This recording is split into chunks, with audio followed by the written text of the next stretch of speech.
a social worker all my life. I'll be 71 by October.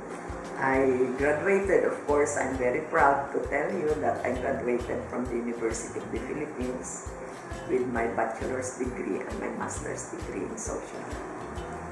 And I'm still working. I worked with the government for 31 years, and then I decided to work with a non-government organization. Okay. If you talk about my job experiences, my first job was as a social worker. Okay? And that was with the City of Manila. After that, I joined the Department of Social Welfare and Development, the National Agency for Social Welfare and Development. And from my first job then was a senior analyst, validating what they are doing in the field.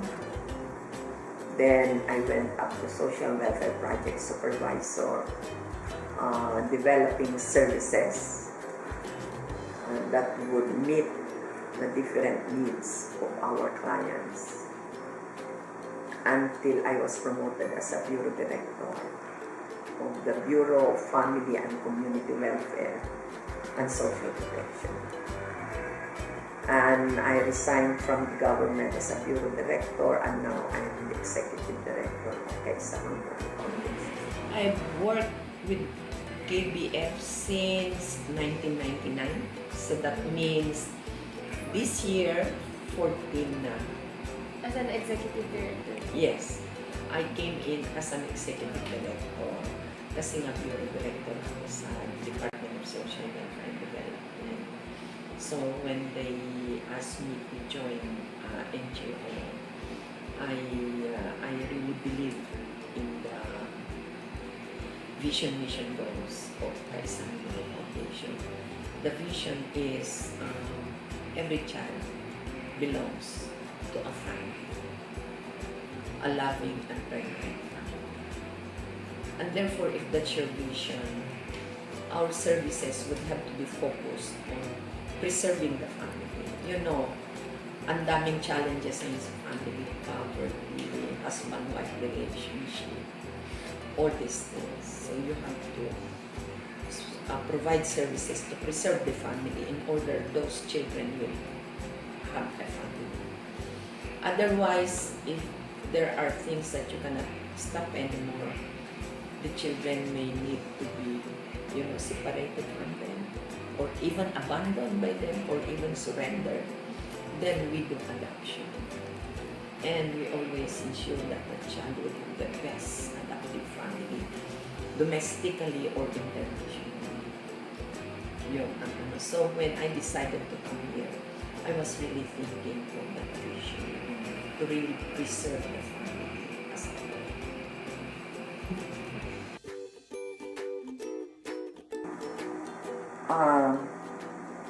The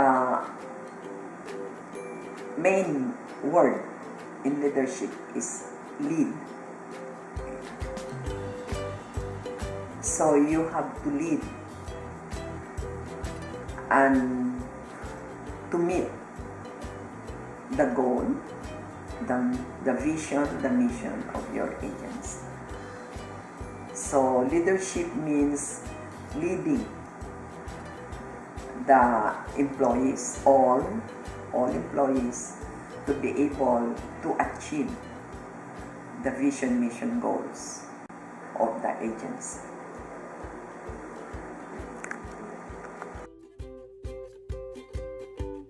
You should have a lot of sense of humor. Because definitely, like with our agency right now, I have 29 personnel. And you agree, and we all agree that no two persons are the same, right? And as a social worker, I respect the dignity of every individual and the individualization of every individual. And because of that, you should be able to lead them in a democratic way, getting their opinion, their thinking, and then coming to a decision. Decision that will eventually lead to meeting the VNO of the agency. If you expect your staff to come on time, you better come on time. So you have to be a model. If you want your staff, to submit the reports on time, then you should be able to also submit those documents to those who are supposed to be, given those reports. At least they should know that even if I'm the executive director, we still have, to deal with other agencies. Like if the Department of Social Welfare and Development would need our narrative report, our annual report, then I have to ensure that I submit on time. And for our partner agency that is helping us in our, in our agency, there are requirements that I have to meet the deadline. At the same time, it goes down the line. So if they know that I am meeting my deadlines, they should also know that they have to meet their deadlines.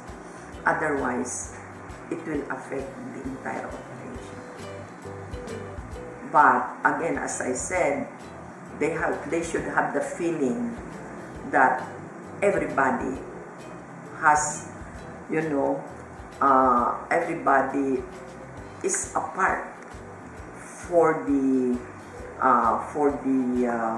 operations, for the implementations of the programs and services that we have. Respect of every individual, even if he is our janitor, even if he is our security guard, even if he is our driver. Social workers, every individual has worth and dignity. And every individual has the capacity to change. Regardless of who they are still individuals. And they need respect. So I really want to respect them. I believe in every individual. And I respect them. I have to show them that I'm a child of God. Okay? So if you are a child of God, you have to love them the way you love yourself. So kung anong tanghalian nila, yun din ang tanghalian. Because we have free lunch here. So whatever you eat, I also eat. And then we always have this monthly General Assembly. And we take turns in conducting the devotional and to let everybody know that we are all children of God and that pantay-pantay lang kami. So I think, anyway, yes, that's it. Modeling respect and love of God. Recognition, every time they do something, like when I come inside and when I see some of our plants blooming, I would always tell our janitor, "Uy, ang ganda ng bulak ko. Anong ginawa mo? What have you done?" Oh, so always the recognition. Always give them the dignity. Like, if my social worker would attend a meeting, and then when I meet the one who conducted the meeting, I would say, "Hey, okay, social worker." I would always tell the social worker. During our meeting, General Assembly, I would say, I would like to recognize so and so because when she attended a meeting, so always the recognition that they are, doing something for the, hindi lang yung pagkamali ang ginawa nila, yun ang, but always be ready to show your appreciation, show your recognition that they are all contributing to the meeting of our objectives, all of them. And they should feel that they are part of the agency. And the reason why our agency is almost 38 by December, 38 years, is that everybody contributed. It's not just because I'm the head, no.